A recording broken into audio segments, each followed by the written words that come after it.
Had a good chat with Coach Emmanuel Asifo from England. He's just rejoined Blackburn Rovers. It was good chatting to him about the importance of mentorship in coach development as well as the power of 1v1s. Also, his very, very interesting coaching journey so far. So go ahead and enjoy.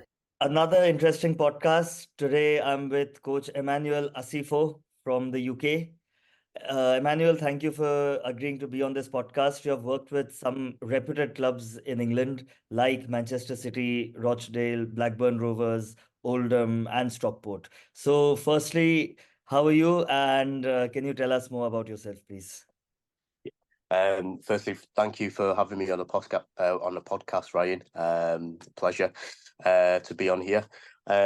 So my sort of footballing journey started when I sort of came to England at about 5 years old.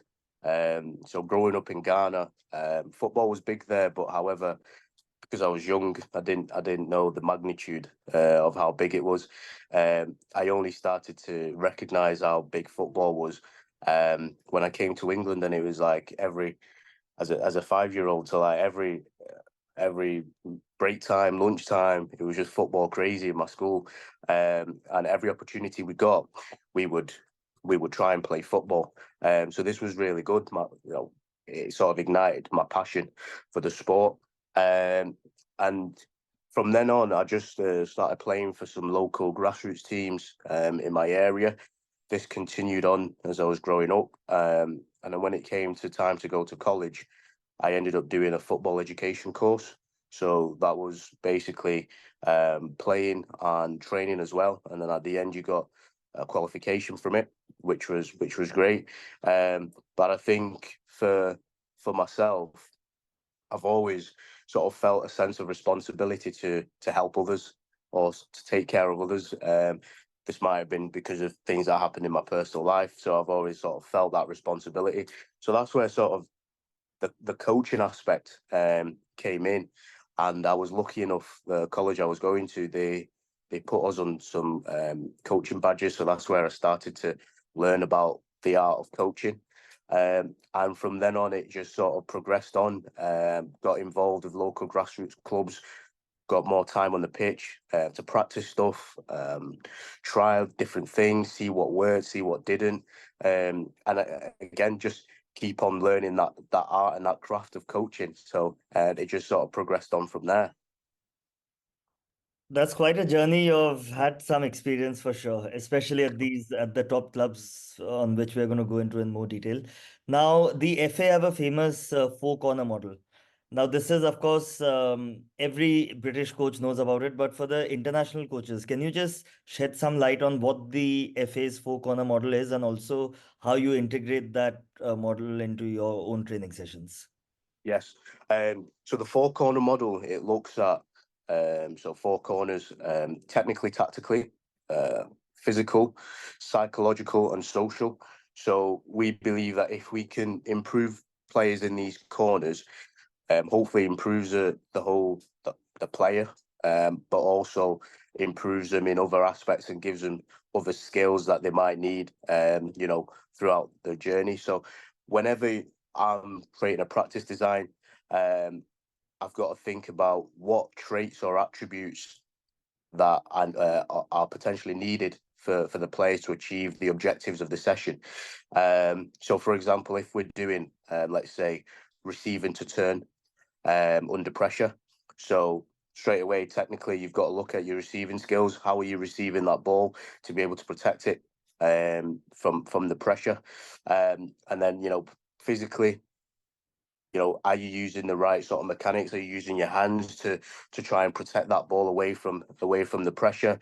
Are you positioning your body in a certain way to help you achieve that in terms of protecting that ball? And then socially, are the players challenged within the practice? Are they engaged within the practice? Are they enjoying the practice? Okay, and then sort of psychologically, you look at, because you're looking at turning under pressure, you're looking at your decision making. You're looking at, do you have the confidence to try and execute this objective of turning under pressure?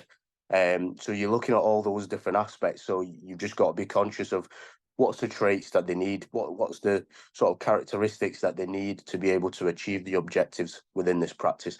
And so that's how so we create sort of sessions and practice ideas.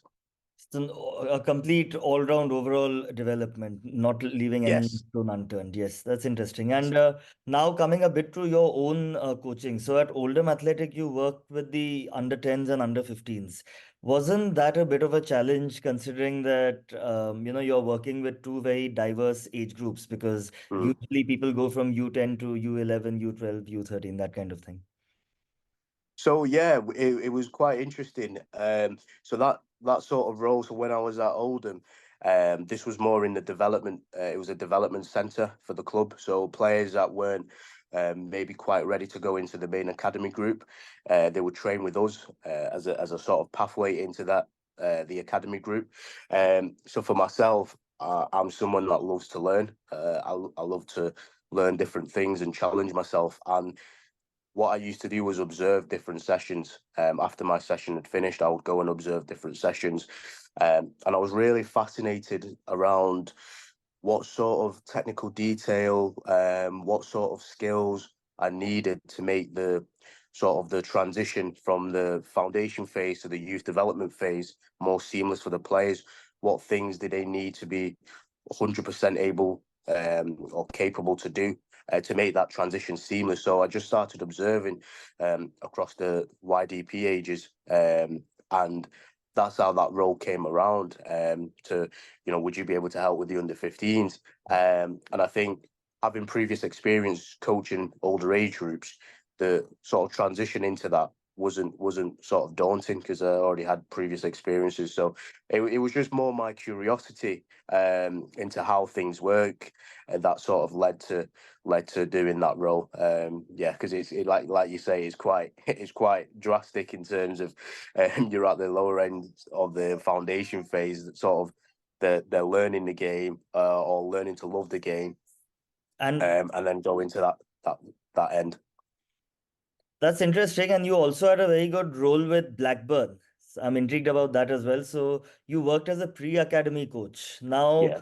you were primarily ensuring that players were ready to start their academy journey at the under 9 level. So can you tell us what the life is like of a U9 child who needs to transition from a less formal environment, maybe a fun and or I mean, just a less formal environment in general to a professional club's academy environment at that young age? So within the pre-academy, obviously every most clubs they'll have different ages for their pre-academy. So at Blackburn we had from under six to under eights. Now with the whole aim of the pre-academy is just to give the children basic skills, basic skills that can be then enhanced, once they're in under nines level. So, you know, just really basic stuff, learning passing techniques, learning receiving techniques, learning some competencies within 1v1, giving them, an environment to practice loads of different things, and that's what it is. Just giving them those fundamental basics to be built upon once they're in the under nine sort of academy program.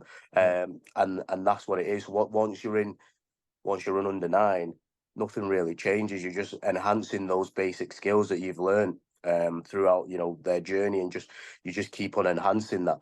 It's still a fun environment. It's still player centered, player approach in that regard.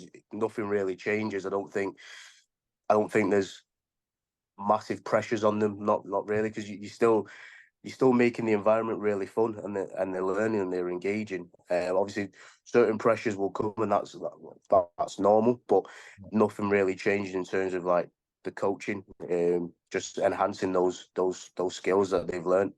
So you have mentioned that it's just, and as you said, enhancing their skills. Now, as someone not based in the UK, I'd like to know what's your method of integrating under nines? Like, how do you identify them? Is it through a scouting process, or do you just take people from whoever's interested? How does that work? So depending on the club you're at, obviously you'll have like a scouting network and they will then go out and scout and bring players in for their pre-academy, and then that's how the sort of process works. Then, so you have players that come in pre-academy, and then that process takes shape, and then obviously the players that get selected for under nines, they go through, and that's how it sort of works. So, but it's the scouting department that are tasked with those sort of responsibilities. Interesting. And another unique role you had was as a football education coach at Manchester City. I've never heard of such a role. So can you tell us what it was? What did your job entail? Yeah, so that aspect was more of a commercial side to the football club.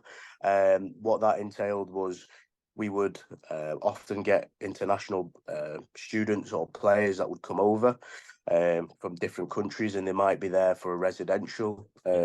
Might be there for 4 6 weeks, whatever it may be, and then we would coach them in line with the Manchester City methodology.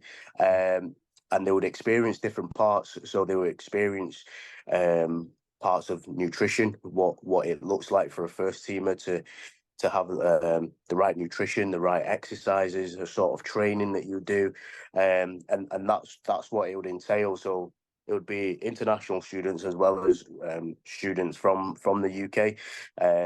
So I mainly did like the summertime. You'd have students come in, and then we'll do programs with them, and then sort of coached. So that's what it entailed. That's good. That's definitely unique because it's again something to do with all-round development. Now, Yeah. coming to a bit of a coach development question. So, we all have our own ways of trying to enhance our skills as a coach. So, can you tell us how important do you think mentorship is for a coach to develop? Yeah, good question. Mentorship, I'm really big on mentorship because I think without sometimes, yes, you can do certain elements on your own, and certain things you might be able to get better on your own, but um, mentorship is really big because you need someone that will give you that constructive feedback to help you get better. For me, I've been really fortunate to come one in particular within the FA called Sarah Loudon. She's challenged me. She's helped me realize and develop skills that I didn't even think that I had.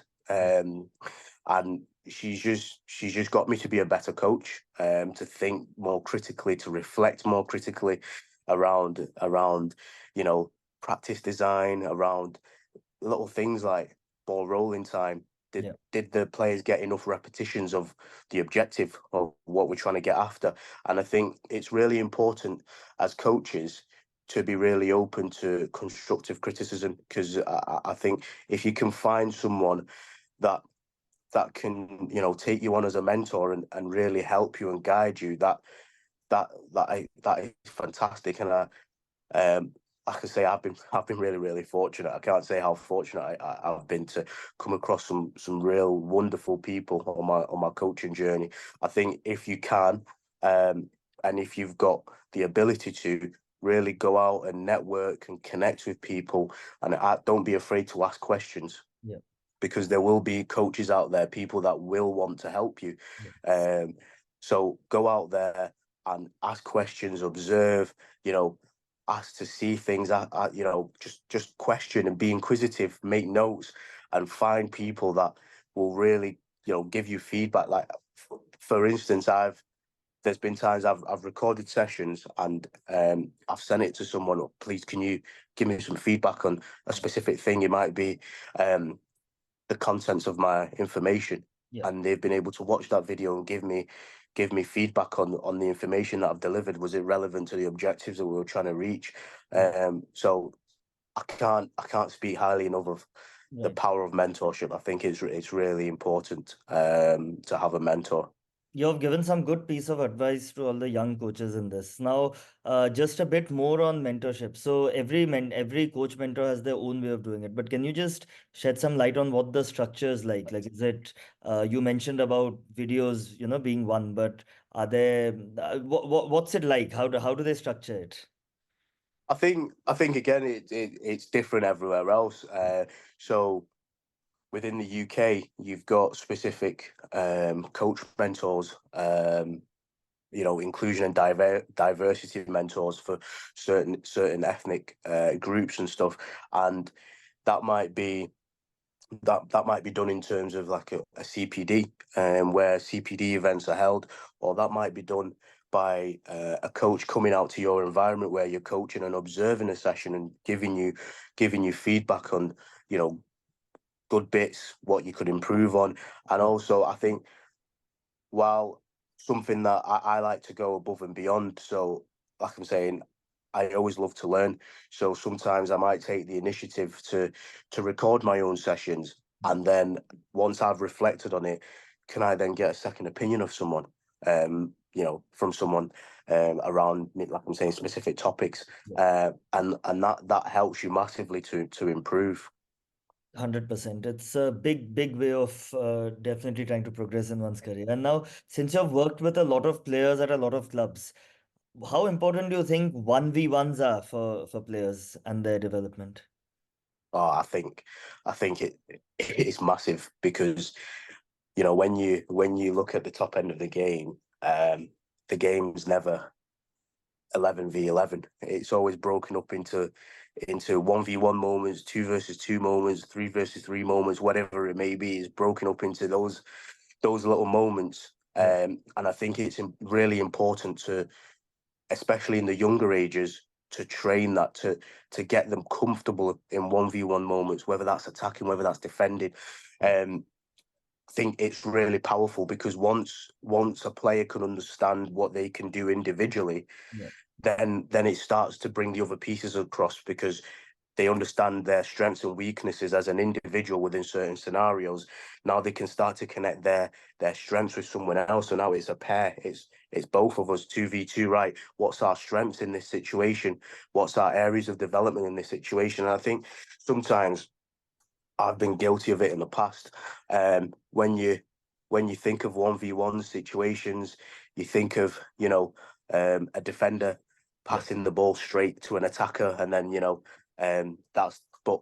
yeah, There's so much more you can do with the 1v1. For example, if you're looking to help players with their receiving skill, being able to receive to play forward, what you might do then is you might have the attacker start a certain way. So then as the pass comes in, it's going to their back foot to be able to play forward or go forward. So again, that's getting them to correct their position, their body shape. The passes are coming in at an angle that forces them to have a go at that repetition. And again, if you're for example, if you're 1v1s can sometimes the game's not facing forward. Sometimes an attacker might need to receive the ball with their back to goal to be able to turn and link up play or turn and go and have a shot or whatever the outcome may be. But you need to train these moments. So, for example, if you've got a 1v1 practice of the attacker trying to find a way to turn, you can easily have that with the defender behind them, the goal behind them, and now as the pass is coming in, they've got to find a way yeah, to be able to turn. So now they're working on right things like, yeah, if I can scan visually, yeah, I know where he is, but actually now you're finding other ways to scan by using your hands. Can I feel the defender? Where is he? If he's yeah, on my left hand side, right, potentially there's space on my right hand side. So now I'm positioning myself for the pass to come in and use the defender to turn. And that's all little things that you can train within 1v1 situations. Same as the defenders. If it's a 1v1 practice and you're trying to stop turns, now you're starting behind the attacker and you've got to read things like the pass. So as the pass is coming, that's when you might make that move. You're looking to arrive at the side that the attacker receives the ball on to stop them turning. So 1v1s, it's fantastic way to paint those little small pictures and also to give players loads of repetitions at the objective to try and, enhance their overall skill. Because what you do in there, they can then go and take it into the different formats, whether that's 7 versus 7, 9 versus 9, 11 versus 11. But I think it's really important for coaches to expose their players to as much, not necessarily 1v1, it might be 2v2, but within that, you might be coaching 1v1 elements within that. But it's so important for coaches to expose their players to 1v1 situations and be creative with it as well, to try and design it in a way that enhances or helps players to try and achieve the objectives of the session. You've given some fantastic examples, but in general, now, how do you integrate 1v1 sessions as much as possible within your own practice design? So for myself, working within the foundation phase. So it might be if we're working on, it might be attacking in small numbers. So it might be attacking in small numbers. Now, attacking in small numbers, you've got to get used to forward skill moves, whatever it may be.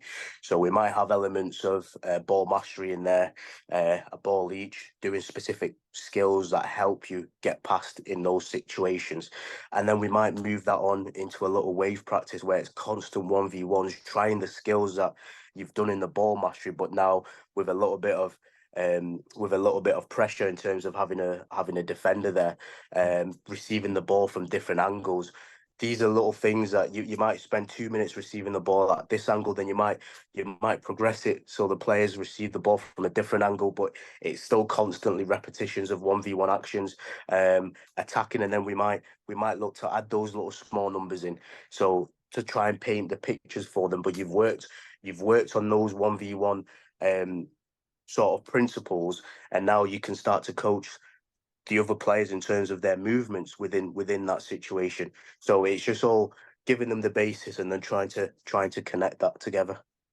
Some brilliant points here. I think we got a good insight from you on 1v1s, on mentorship, as well as your very, very interesting career.